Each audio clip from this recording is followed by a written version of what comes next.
ब्रह्मणस्पदानन्तरिक्षं ज्येष्ठराज ब्रह्मणां ब्रह्मणस्पदान शृण्वन्नोतिभिस्सिजाद्रं श्रीमहागणाधिपतये नमः। प्रणो देवी सरस्वती भाजेभिर्भाजनीवती धीना भवित्रीवदो श्रीमहासरस्वत्यै नमः। श्रीगुरुभ्यो नमः। हरिः ओम मारोरिषो महापराधः येन समग्नापते भवन्तीन्द्राग्निभ्यामो बाधामहेतान् वसवो रुद्रादित्या उपरस्पृशमोग्रं चेत्तार्वद्राजपक्रमन्नो अर्वान् समन्द्रममतो हवामहे योगो सिद्धर चिदस्वदिच्छः इमं नो जग्नं ह्यपेजः श्वासकुर्मो अरिवो मेधरन्त्वा देवीं वासुमयन्त देवास्तां विश्वरूपा पशुवो वदन्ति सानो मन्त्रेषु मूर्झन्तु धनुर्वास्मानमृषदयितो अयं मुहूर्त सुमुहूर्तवस्तु यशो नाम रूपाभ्यां या देवी सर्वमङ्गला तया संस्मरणां पुंसां सरोदये मङ्गलं शुक्लां वरदं विष्णुं शशिवर्णं चतुर्भुजं प्रसन्नवदनं ध्यायेत् सर्वविघ्नोपशान्तये तदेव लग्नं सुदिनं तदेव ताराबलं चन्द्रबलं तदेव विद्याबलं वाणिहिरण्यगर्भाभ्यो नमः शशिपुरन्ध्राभ्यो नमः अरुन्धतीवासिष्ठाभ्यो नमः श्रीसीतारामाभ्यो नमः सर्वेभ्यो महाजनेभ्यो ब्राह्मणेभ्यो नमो नमः वेदगुरुभ्यो नमः। आसम्य केशवाय स्वाहा नारायणाय स्वाहा माधवाय स्वाहा गोविन्दाय विष्णवे नमः उदूतरात्र विक्रमावरा श्रीराम श्री हेजावद्मानाव दामोदर संकर्षमासदेवाब्दिम्ना अनुरुद्धा पुरुषोत्मोक्ष नारसिंह अच्युताचनात्मनोपेन्द्रे श्रीकृष्ण परब्रह्मणे नमः। उत्तिष्ठन्तु बुद्धिजाताः ये देवमार्गाः ये तेषां मम ब्रह्मकर्म समार्वे दैवी गायत्री छन्द प्राणायाम विनोगं भूं भवागं सुवा ओम महा अंजनान्तवः ओम सत्यं एन्यं भर्गो देवस्य धीमहि धियो न प्रचोदयात् ओम भोजोति तसमृतं ब्रह्म भूर्भुवस्वरम् यजमानस्य उपात्तः स्वाभ्यार्दनं चाश्वरेषु मुहूर्तेषु महाविष्णुराज्ञाय प्रवर्तमानस्य अद्य ब्रह्मणाद्वितीये भ्राते श्वेतवराहकल्पे वैवस्वतमन्वन्तरे कलुगे प्रभाते जम्बूद्वीपे भरतवर्षे भारतखण्डे मेरोर्दक्षिणभागे श्रीशैलस्य वायुव्ये कृष्णा गोदावरी भगवतारे समस्त देवता ब्रह्मणादि गुरुशरणसन्निधौ अस्मिन् वर्तमान व्यवहारिक स्वस्त्रीजातभारेण प्रवादि षष्ठीनाम समुचे श्रीपराभवनाम संवत्सरे उत्तरायणे वसंत ऋतुः चैत्रमासे शुक्लपक्षे प्रतिपत्तम्यां मासरामासरस्तु शुभवासरे बृहस्पतिवासरे शुभनक्षत्रा शुभयोगा शुभग्रहण एवं विशेषण विशिष्टायां अस्यां शुभदितो नानागोत्रगोस्त्यानामहेस्या लोकसंरक्षणार्थं लोकैर्यार्थं यजमानस्य पराभवनाम संवत्सरादिपर्यन्तं राशि विशेष पुण्यफलार्थं पंचांग सवनभं करिष्ये। ओम कल्याणगुणहरं त्रिपुरं दुःस्वप्न दोषावहं गंगा स्नान विशेष पुण्यवदं गोदातुल्यं नृणाम् आयुवृद्धिवृद्धमं शुभकरं संतानं प्रप्रदं नाना कर्म सुदादनं सुवचितं पंचांगमाकाशेरु। గుడగండ్ల గ్రామ ప్రజాభక్తులకు మరియు మాల్ గ్రామ ప్రజాభక్తులకు శ్రీ పరాభవనామ సంవత్సర ఉగాది సంవత్సర శుభాకాంక్షలు తెలియజేస్తూ విశేషమైన పరాభవనామ సంవత్సర రాశి ఫలితాలు తెలియజేయడం జరుగుతున్నది।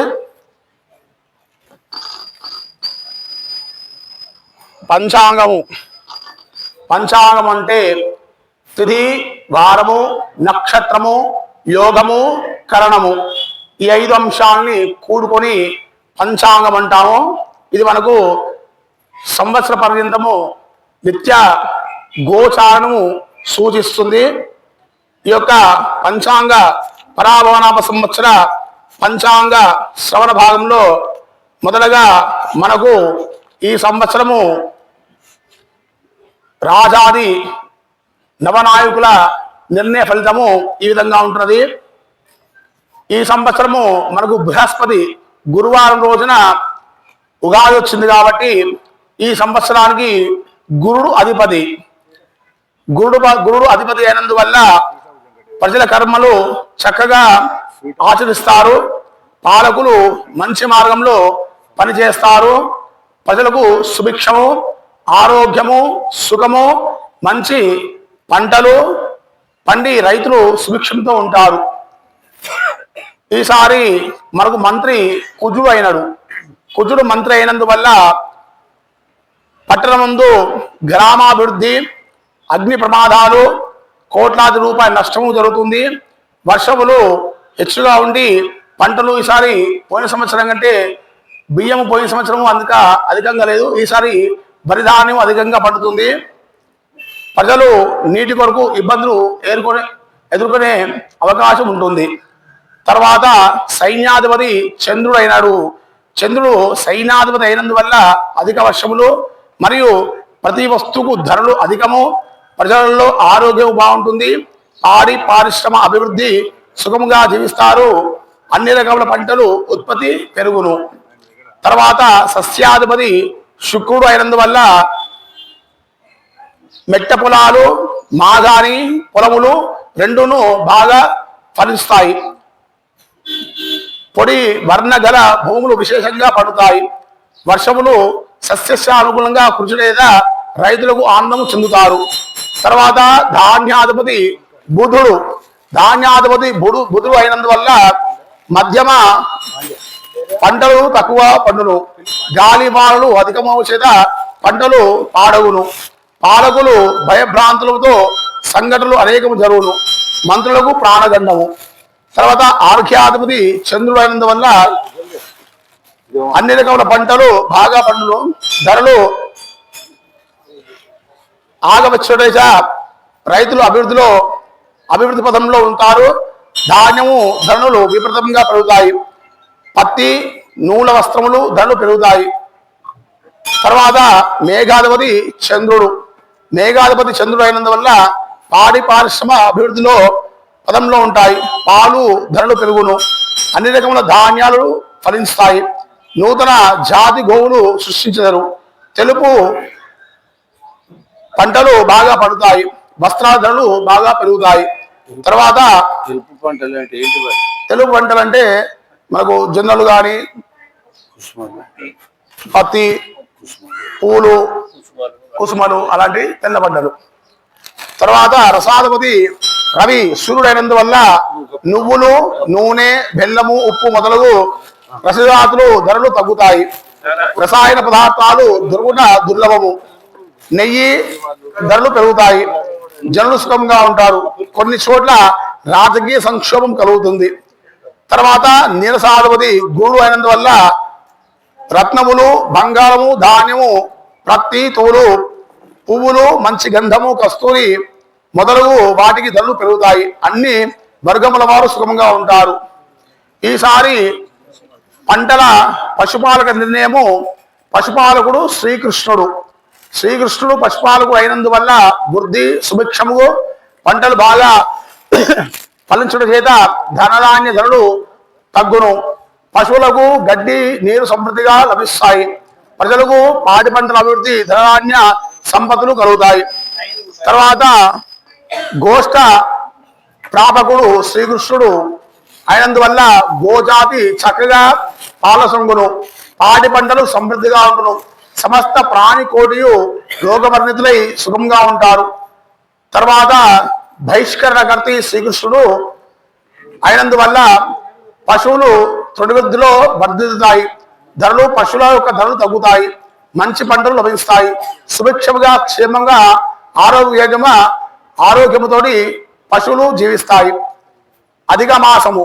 ఈసారి మనకు అధిక మాసము జ్యేష్ఠ మాసము. తర్వాత మేష సంక్రమణము.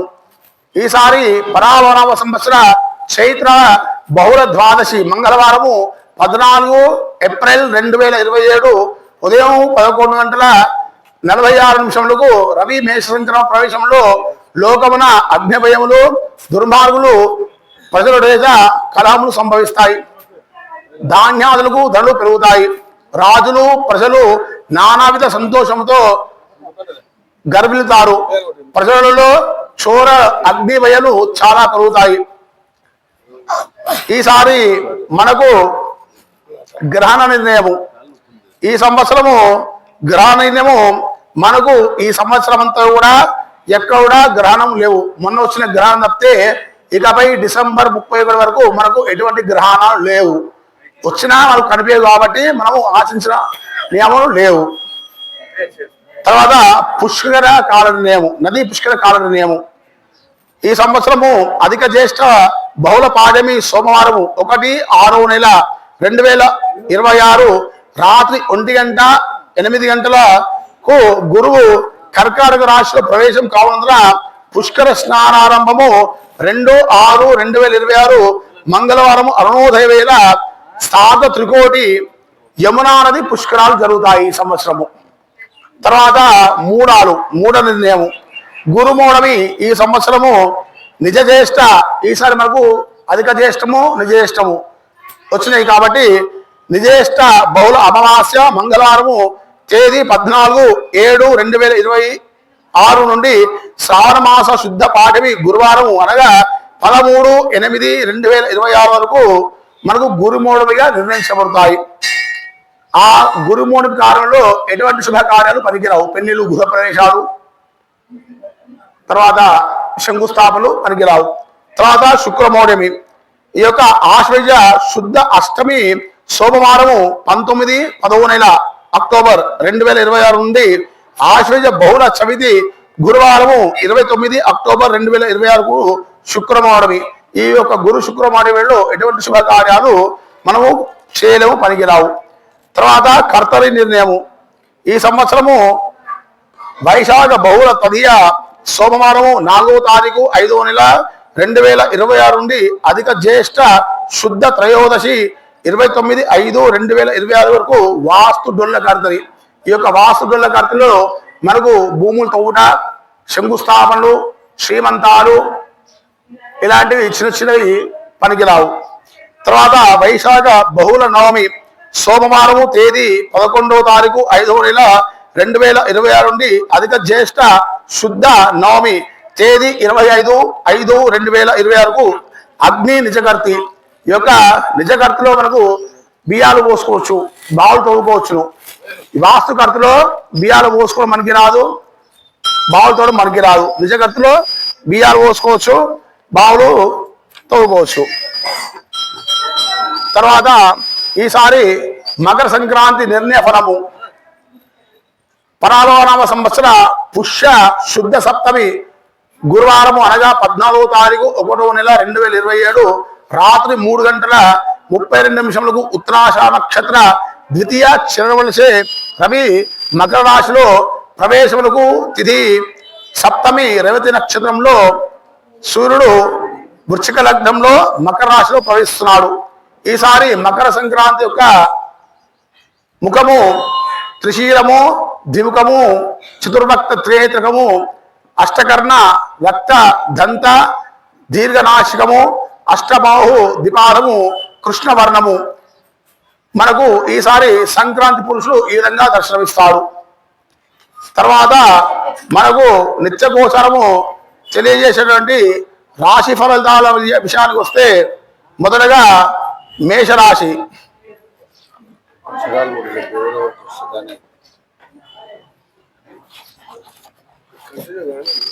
ఈసారి మేషరాశి యొక్క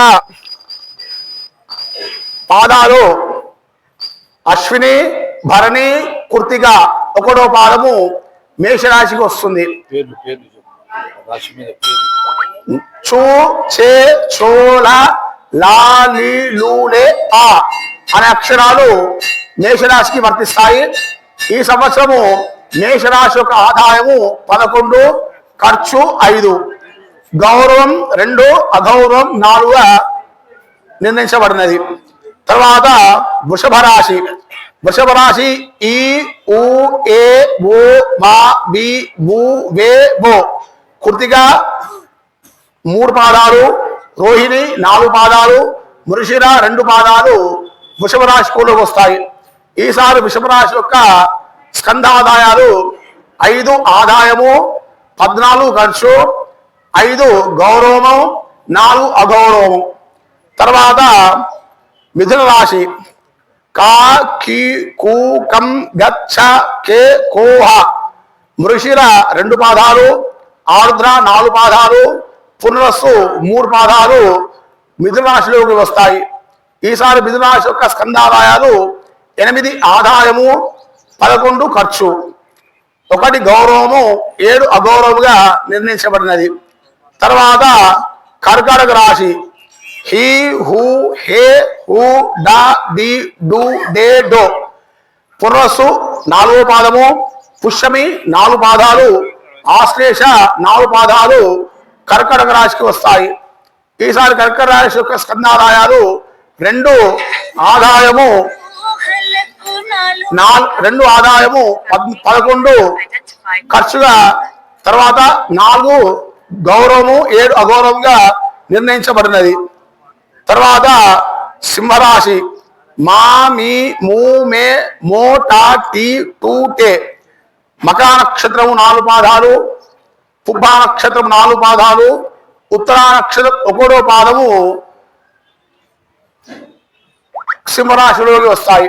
ఈసారి సింహరాశి స్కందాదాయాలు ఆదాయము 5, ఖర్చు 5, 7 గౌరవము అగౌరవం 7, ఆదాయము గౌరవం 2 సమానంగా ఉన్నాయి ఈసారి సింహరాశి వారికి. తర్వాత కన్య రాశి ఉత్తర 3 పాదాలు, హస్త 4 పాదాలు, చిత్త 2 పాదాలు కన్య రాశిలోకి వస్తాయి. కన్యా రాశి యొక్క నక్షత్రాలు టో పా పి పూషానంట పేపో అనే అక్షరాలు కన్య రాశికి వస్తాయి. కన్య రాశి 8 ఆదాయము 11 ఖర్చు, రాజపూజము 3 అగౌరవము 3. తర్వాత తులారాశి చిత్త 2 పాదాలు, స్వాతి 4 పాదాలు, విశాఖ 3 పాదాలు తులారాశికి వస్తాయి. తులారాశి యొక్క అక్షరాలు రా రి రూ రే రోత తీ తూ తే అనే అక్షరాలు తులారాశి వారికి వర్తిస్తాయి. తులారాశి యొక్క స్కందాదాయాలు ఆదాయం 5, 14 ఖర్చు, 6 గౌరవము 3 అగౌరవంగా నిర్ణయించబడినది. తర్వాత వృశ్చిక రాశి విశాఖ నక్షత్రము 4వ పాదము, అనువాద 4 పాదాలు, జ్యేష్ఠ 4 పాదాలు వృశ్చిక రాశి వర్తిస్తాయి. ఈ యొక్క వృశ్చిక రాశి యొక్క అక్షరాలు తో నా నీ నూ నే నో యా ఈ యు అనే అక్షరాలు వృశ్చిక రాశికి వస్తాయి. వృశ్చిక రాశి యొక్క స్కందాదాయాలు ఆదాయం 11, 8 ఖర్చు, 2 గౌరవము 6 అగౌరవంగా నిర్ణయించబడినది. తర్వాత ధనుస్సు రాశి. ధనుస్సు రాశి వారికి మూలా నక్షత్రం 4 పాదాలు, పూర్వాషాఢ నక్షత్రం 4 పాదాలు, ఉత్తరాషాఢ నక్షత్రం 1వ పాదము ధనుస్సు రాశికి వర్తిస్తాయి. ధనుస్సు రాశి యొక్క అక్షరాలు యోయో భావి బూదా బాడ బే అనే అక్షరాలు ధనుస్సు రాశి వారికి వర్తిస్తాయి. ధనుస్సు రాశి వారి యొక్క స్కందాదాయాలు 11 ఆదాయము, 14 ఆదాయము, 11 ఖర్చు, 5 గౌరవము, 6 అగౌరవంగా ధనుస్సు రాశి వారికి నిర్ణయించడం జరిగినది. తర్వాత మకర రాశి. మకర రాశి వారికి ఉత్తరాషాఢ నక్షత్రము 3 పాదాలు, శ్రవణ నక్షత్రము 4 పాదాలు, ధనిష్ట నక్షత్రము 2 పాదాలు మకర రాశికి వర్తిస్తాయి. ఈ యొక్క మకర రాశి యొక్క అక్షరాలు బే జా జీ జూ జే జో ఖా ఘా గి అనే అక్షరాలు మకర రాశి వారికి వర్తిస్తాయి. మకర రాశి వారి యొక్క స్కందాదాయాలు ఆదాయము 2, 8 ఖర్చు, 1 గౌరవము అగౌరవము 2గా నిర్ణయించబడినది. తర్వాత కుంభరాశి. కుంభరాశి వారికి ధనిష్ట 3, 4 పాదాలు, శ్రవిషము 4 పాదాలు, పూర్వభాద్ర 3 పాదాలు కుంభరాశికి వర్తిస్తాయి. కుంభరాశి వారి యొక్క అక్షరాలు గు గే గో సా సి సు సే సోద అనే అక్షరాలు కుంభరాశి వారికి వర్తిస్తాయి. కుంభరాశి వారికి ఈ సంవత్సరం స్కందాదాయాలు 2 ఆదాయము 8 ఖర్చు, 4 గౌరవము 2 అగౌరవంగా నిర్ణయించబడినది. తర్వాత చిట్ట చివరిగా మీనరాశి. 12 రాశులలో ఆఖరి రాశి మీనరాశి. మీనరాశి వారి యొక్క అక్షరాలు పూర్వభాద్ర నక్షత్రము 4వ పాదము, ఉత్తరాభాద్ర నక్షత్రం 4 పాదాలు, రేవతి నక్షత్రము 4 పాదాలు మీనరాశికి వర్తిస్తాయి. మీనరాశి యొక్క అక్షరాలు ది దు షం ఝ త దే దో చాచి అనే అక్షరాలు మీనరాశి వారికి వర్తిస్తాయి. మీనరాశి వారి యొక్క స్కందాదాయాలు 14 ఆదాయము, 11 ఖర్చు, రాజపూజము 7, అగౌరవము 2గా ఈ సంవత్సరంకు మనకు ద్వాదశాది రాజులు రాష్ట్రులకి ఈ యొక్క స్కంధాదాయాలు రాజపూజాలు గౌరవం అవగౌరవంగా నిర్ణయించబడ్డది. తర్వాత